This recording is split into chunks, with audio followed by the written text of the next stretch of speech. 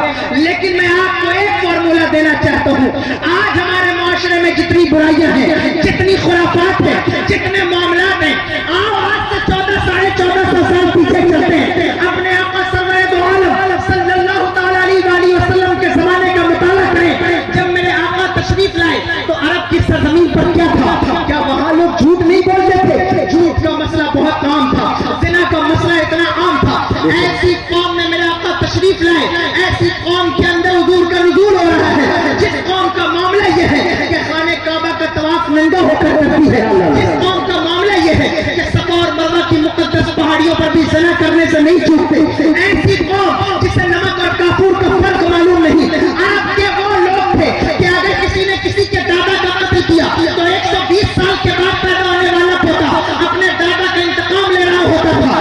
اگر کسی میں کوئی جھگڑا ہو جائے تو پشت در پشت، نسل در نسل وہ لڑائی آگے بڑھتی جاتی، آگے چلتی جاتی۔ کبھی کبھی جب میں عرب کا ماحول پڑھتا ہوں اور پھر اس دور کا ماحول دیکھتا ہوں تو میں حیران رہ جاتا ہوں کہ یا اللہ، اسلام سے پہلے عرب کا ماحول کیا تھا اور اسلام کے بعد اب اس امت کے ماحول میں اور عرب کے 1450 سال پچھلے ماحول میں کتنی سملیرٹیز ہیں، کتنی جو ہے وہ کتنا کامن پن ہے کہ جیسا ان کا ماحول تھا کیا ہمارا ماحول بھی ویسا بنتا نہیں چلا جا رہا ہے؟ زنا کے معاملات ہمارے اندر، چوری کے معاملات ہمارے اندر، نشے کے معاملات ہمارے اندر، سرمایہ داروں کی بلڈنگیں اونچی ہوتی جا رہی ہیں لیکن ان کے بچے یاشیوں کے اڈوں کو آباد کر رہے ہیں۔ سرمایہ داریوں کے جو ہے وہ بلڈنگیں اونچی ہو رہی ہیں، ان کی بچیاں سڑکوں کی زینت بنی ہوئی ہے۔ کیا یہ ہمارا ماحول نہیں ہے؟ کیا یہ ہمارا کلچر نہیں ہے؟ ہم اگر یہ سمجھتے ہیں کہ صرف سازش شریعہ کے نام پر کانفرنس کر کے ہم جو ہے وہ کامیاب ہو جائیں گے تو میرا پیغام خوب اچھے سے یاد رکھنا،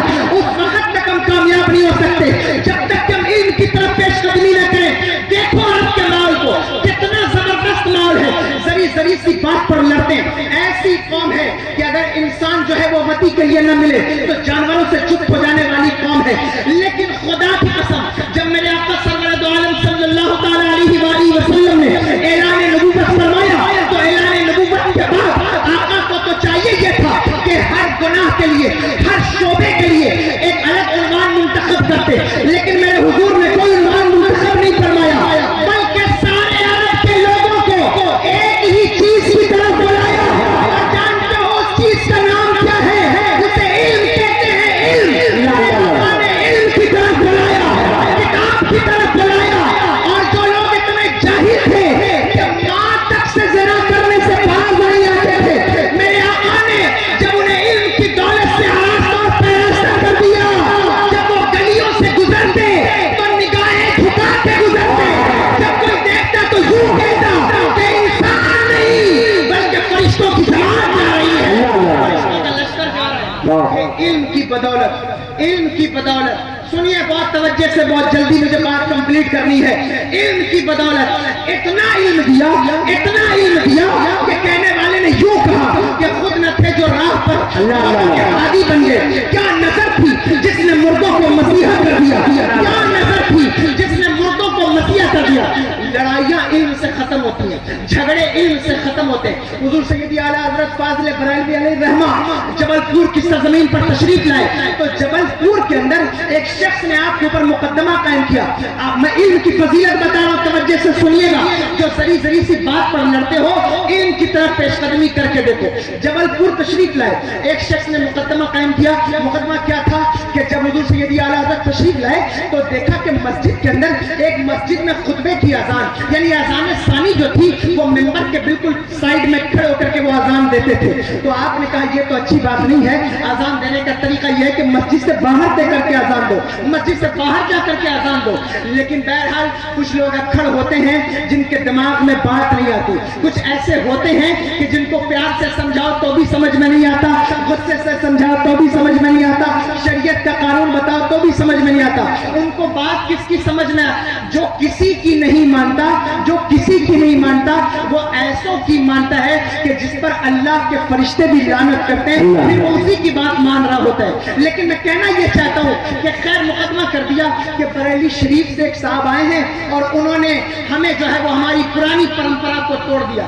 بڑی تکلیف ہوتی ہے لوگوں کو جب ان کی پرمپراؤں کو توڑا جائے, ان کی جو ہے وہ چیزوں کو ختم کیا جائے اور شریعت کو پیش کیا جائے. مقدمہ کر دیا. جب مقدمہ کیا تو حضور سیدی اعلیٰ حضرت فاضل بریلوی علیہ رحمہ کا ایک مرید تھا جو کورٹ کے اندر جو آواز لگائی جاتی ہے نا, مجرموں کو آواز لگا کے پکارا جاتا ہے, اس کی وہ ڈیوٹی تھی. حضور سیدی اعلیٰ حضرت نے اس کو سارا مسئلہ سمجھایا, سارا مسئلہ سمجھایا, اور جب کورٹ میں پیشی ہوئی تو جن لوگوں نے مقدمہ کیا تھا جب وہ مقدمہ لے کر حاضر ہوئے تو انہوں نے کہا کہ ہم یہ مقدمہ کرنے آئے ہیں کہ مسجد میں جو اذان ثانی ہوتی ہے وہ باہر سے دی جائے یا اندر سے دی جائے. بریلی کے ایک امام آئے ہیں اور وہ کہتے ہیں کہ اذان باہر سے دی جائے. تو کورٹ نے کہا, جج نے کہا اچھا یہ کہتے ہیں تو بلایا جائے ان کو, پکارا جائے ان کو. تو جو پکارنے والا تھا کورٹ کے منہ پر بالکل جج کے سامنے کھڑے ہو کر کے اس نے بلند آواز سے پکارا کہ اے امام احمد رضا خان فاضل بریلوی جو ہے وہ حاضر ہو. تو جج نے کہا کہ ارے نادان, میرے سامنے منہ پر کھڑے ہو کے کیوں پکار رہا ہے, باہر جا, مسجد کے باہر جا کر باہر جا کر کے پکار.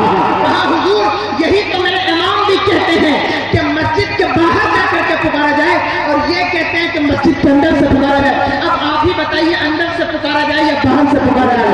کہنا یہ چاہتا ہوں کہ جب علم ہوتا ہے تو چھوٹے چھوٹے مسئلے یوں ہی حل ہو جاتے ہیں, اور علم نہیں ہوتا تو پھر انسان لڑائیوں میں, جھگڑے میں, فتنے میں, فساد میں مبتلا ہو جاتا ہے. میرا ٹائم پورا ہوا ہے. میں کہنا یہ چاہتا ہوں کہ علم کی طرف پیش قدمی کیجیے, خدا کے لیے علم کی طرف بڑھیے اور اپنے بچوں کو پڑھائیے. دنیا چاہتی ہے کہ آپ علم سے دور رہ جائیں, دنیا چاہتی ہے کہ آپ علم سے جو ہے وہ کنارہ کش ہو جائیں. اسی لیے آپ کو طرح طرح کے گیمز میں, طرح طرح کی موویز میں, طرح طرح کی خرافات میں آپ کو الجھا کر کے رکھا جاتا ہے. میرے بھائیوں, علم کی طرف پیش قدمی کیجیے. جس دن آپ علم کی طرف بڑھیں گے اللہ آپ کو بھی سرخرو فرمائے گا اور آپ کی نسلوں کو بھی سرخرو فرمائے گا.